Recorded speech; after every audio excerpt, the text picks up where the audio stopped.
Earlier this month, the NFL concussion settlement was reached. A Suncoast psychotherapist has been leading a study to treat pro athletes suffering from post-concussion syndrome and says this settlement is very helpful for them to get medical care. SNN's Nicole Somavilla joins us live in the newsroom now with more. Nicole. Thanks, Grant, and good evening. Well, right now, Dr. George Roselle is doing follow-ups to a clinical trial that he completed 2 years ago. And he's seen firsthand how detrimental a concussion can be to an athlete. And now he's hoping this settlement will get them the medical care that they need. Neurotherapist George Roselle says it takes up to 6 months for the brain to fully heal after a concussion. And since most NFL players used to barely sit even one game, their long-term injuries can be severe. There's a lot of pressure to get back in the game, and the player wants to get back in the game.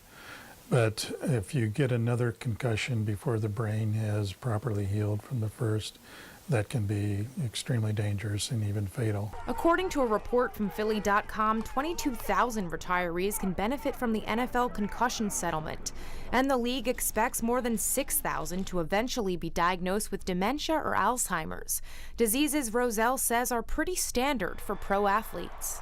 The severe forms are Alzheimer's, Parkinson's, and ALS, or Lou Gehrig's disease. Some might ask, why play a sport that can kill you? But Dr. Roselle says a brain injury can happen to anyone in any sport, on or off the field.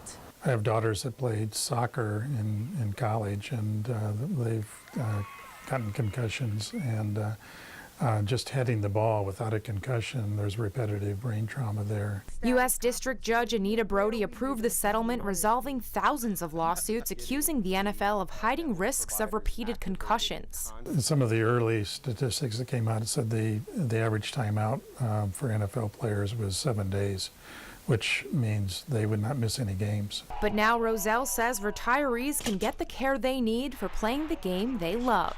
And with his trial, he's hopeful to avoid the worst case scenario. Depression, anxiety, irritability, that affects their relationships, and then pretty soon they start thinking, well, there's only one way out of this. Well, Dr. Roselle is releasing the results of his current study in March. And as for the NFL settlement, players must register to be eligible for the benefits by August 7th of this year. So, Nicole, are there specific requirements for this? Yes, Grant, there actually are. There are 3 settlement classes. So you either have to be a retired NFL player, a representative of that player, or a claimant with legal rights to the player. Nicole, thank you very much for that report.